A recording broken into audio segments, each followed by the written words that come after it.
Thanks for joining me. Welcome back. It's Terry, and welcome to my repot of my Dimorphorchis Lowii on two different. I'm repotting them using two different medias. I'm potting one up, repotting one up, and I'm also going to mount one of them up.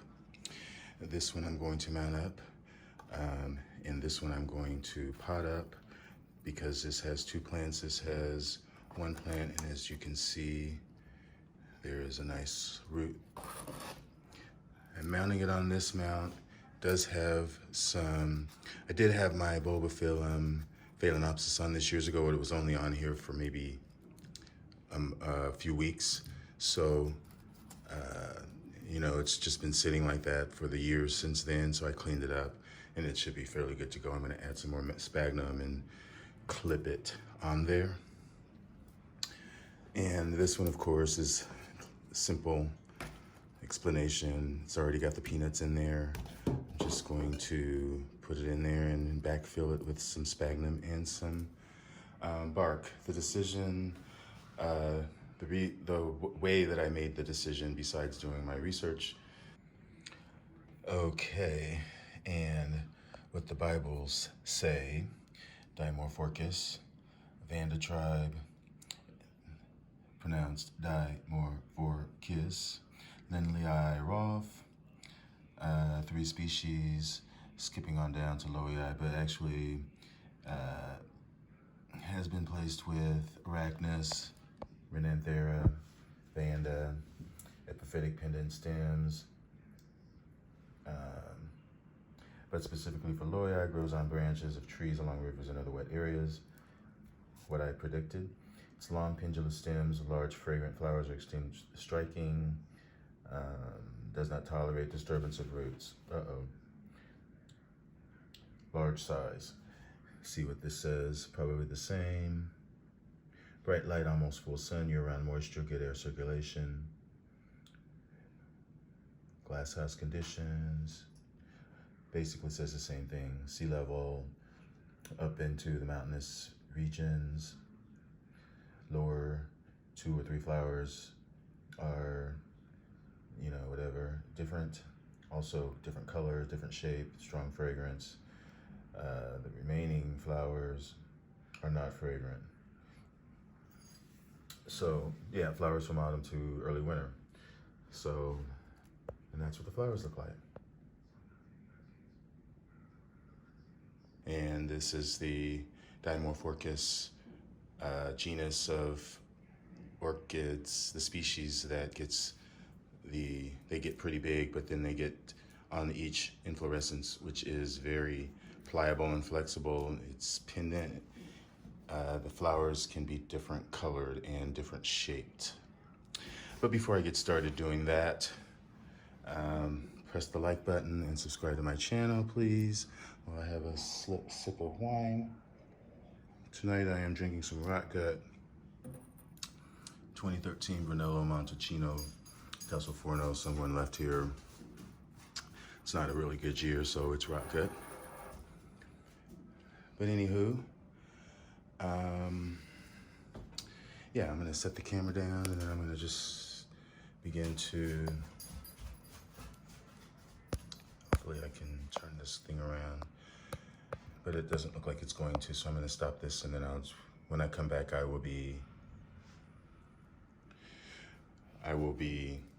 will be looking in a different direction. Okay, I'm back, and first things first, I'm gonna do this one first because this is straightforward. So I'm just going to unpot this and we'll see together what the roots look like. Okay, so this is a baby inside of it's like one of those little, and there's the roots sticking out of the bottom. So you see, this is generally, when I've received them in the past, this is how they usually come on. This is how you see them on eBay. But little 2-inch net pots, and they're generally about, maybe they're not even that big. So this has probably been in this perhaps 3 years. These are very slow growing. So, you know, there is the dilemma. Do I cut this out of this?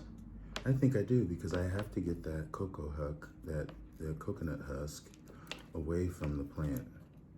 I do. So I'm just gonna cut it out of this because I don't really need this. Trying not to mess it up too much. Disturb the roots too much.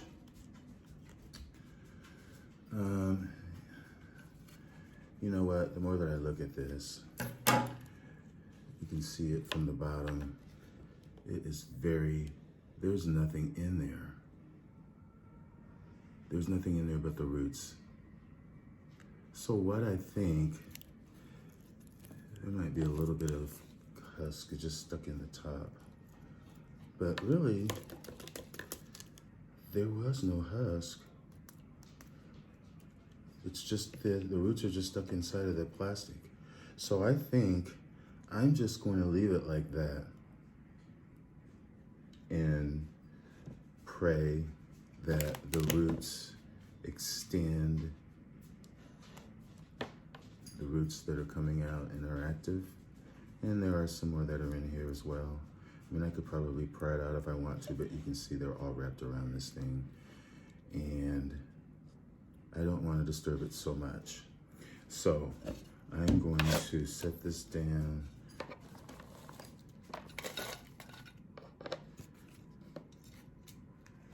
Start filling it in. Putting a little bit of sphagnum interspersed, because I can tell that these appreciate moisture. Just the fact that the other one is in sphagnum, and this one that I just unpotted, it was in these cocoa little pieces, and you use these because they hold moisture longer than just bark. So fill it up.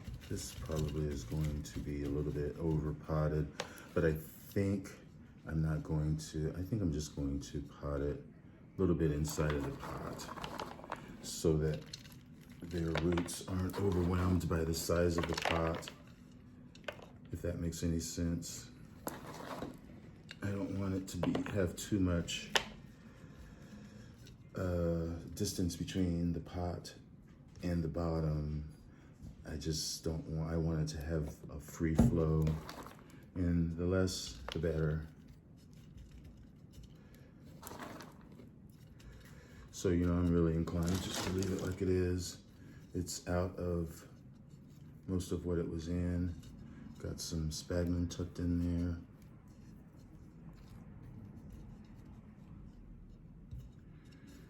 And yeah, so that's pretty much what I'm gonna do with this. That's how it's gonna be. And you can see that it's still sunken in the below the rim, and hopefully that will be good. So I'm just gonna set that over there and grab the next one, which is this one. I might use this stick for this one over here, in fact. So this is just in a plastic pot. As I said, see that root right there. Take all of this bad sphagnum out gently. Yeah, see there's some pumice in there, or perlite for drainage. So yeah, nice. There are some roots in here, sort of teasing the old moss out gently. Trying not to disturb it too much.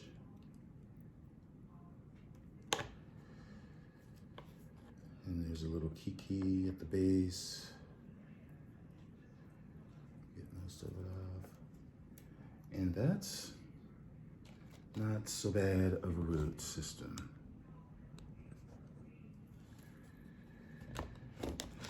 So, move this out of the way, bring my mount into the picture, and I'll look a little closer to the plant. That looks like that might be a root coming out. And there's another, yeah, there's another root on this side. So, yeah. I am just going to, I think this way would probably be the best way so that the kiki is up. So what I'm gonna do is I'm going to put a little bit more sphagnum down underneath the roots, just to give it a little something to sit on.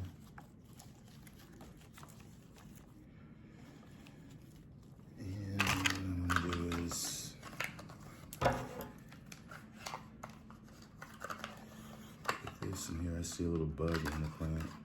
I'm not sure what the bug is. It's a spider. It came right out of the plant. All right, so what I'm gonna do is I am going to go get my drill. If this will not poke through here. There, it poked through. Great. So what I'm gonna do is poke it through, and then I'm going to clasp this down and then tie it from the back. And then I will be able to perhaps secure some of these loose roots down, or maybe I won't. Maybe I'll just leave them dangling, because after all, it will be getting the humidity that it likes.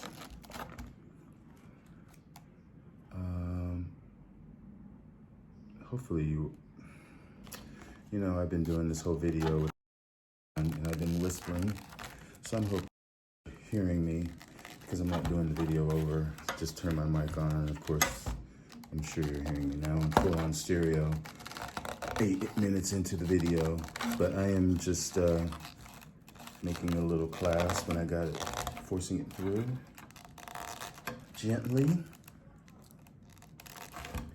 And then I'm going to tie it from behind. And you know what, I think I've got too much of this, but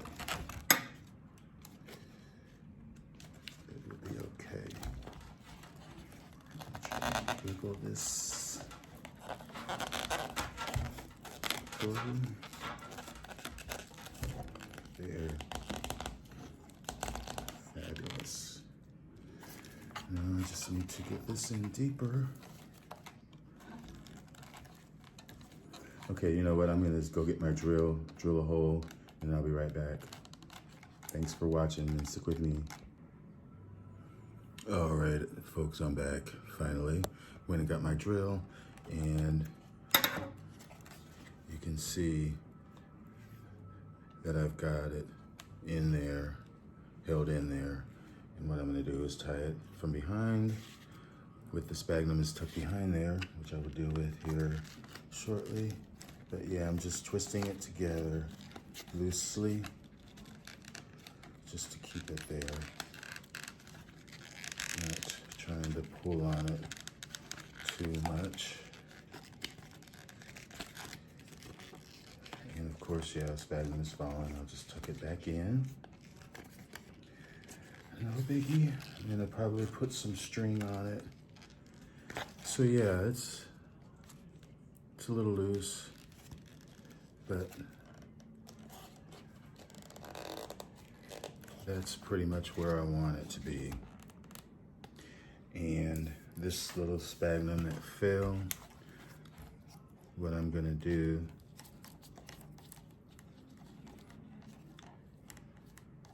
is I'm going to take my string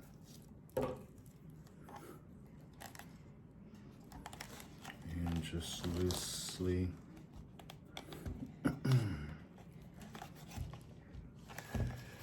wrap some of these roots with it, just to hold them down. and the sphagnum that's on this mount.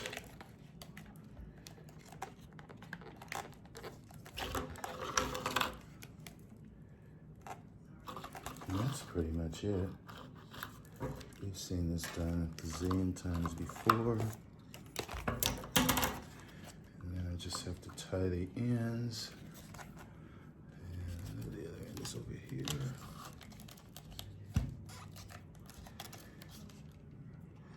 This is really monumental for me to, number one, have two nice sized Lowii eyes, and then also to have them growing two different ways.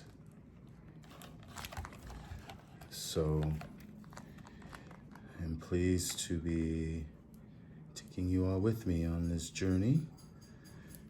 Maybe one of these millennia we will see some blooms.